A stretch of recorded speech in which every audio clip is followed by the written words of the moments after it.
Did you know that in 21st century Russia, a new, unique subculture has emerged? They are known as New Russian Hipsters. Like all hipsters on the planet, they seem to act like total slackers, wear crazy color combinations, listen to weird music, and look like junkies, even though they don't do drugs. But these New Russian Hipsters have one very special trait that separates them from the rest.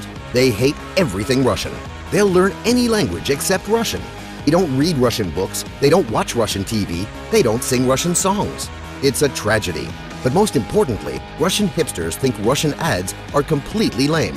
Among suits, also there's the opinion that hipsters are unwashed freaks and weirdos, and that they're definitely not suited for any kind of serious work. They think things like, well, hipsters have no cash, and even if they did, they'd only spend it on worthless junk. At best they could do perhaps is scrape together enough for an iPhone. Wrong. Remove that laid-back hipster mask and you'll be surprised. Underneath, you'll find that hipsters make up today's new elite. Financiers, creative types, journalists. Can you imagine that in this era of a completely saturated marketplace, when brands are fighting for every last consumer, there is an entire group of potential customers that companies are completely ignoring? Therefore, R&I proudly presents a top-secret, armor-piercing next-generation advertising weapon developed specifically to target New Russian hipsters. Yes, of Corsa. The idea is simple.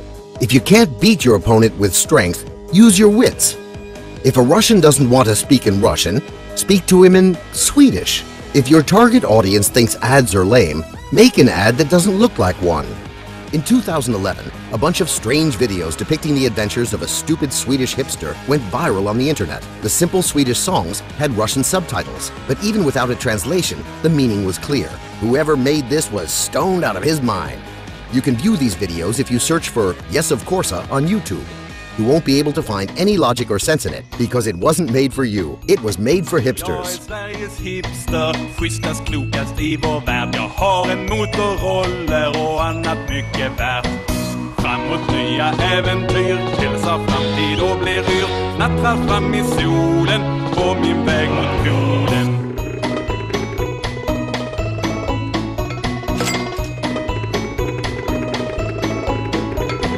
Sker det något illa, blir det synd om lilla mig. Om jag skulle trilla med moppen över mig, då kan ju min rygg bli stel och en massa andra fel. Byta fordon. Every video ends with the meme, Yes, of Corsa. It is the universal hipster answer to every question in the world. The viral video was actually made by an advertising company. Since the commercial looked like anything but, hipsters noticed it.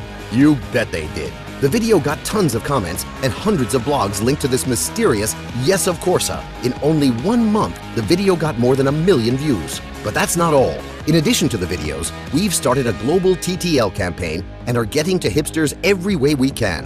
Here's a cool app for smartphones featuring a hipster's singing mouth. And here's a special design for car dealerships. And here are the online games, Есть-Cho.net and Yanetsia.net.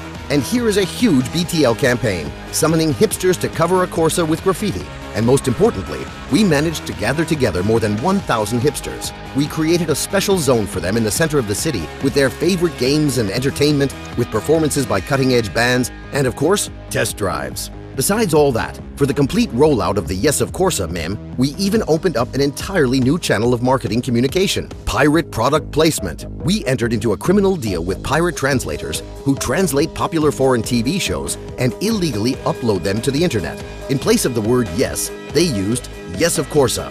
For example, Вы сногсшибательны. Неужели ты так богат? Ты уверена, что все нормально, Глория? Yes, of course, mi amor. As a result, our target audience was surprised to discover that one of the largest, uncoolest, and oldest brands could speak their language, joke around, make fun of things, and even pull a practical joke. And sales of the Opel Corsa tripled in 6 months. Just ask us, does this silly story hold the key to a super effective next-generation marketing technique? Yes, of Corsa!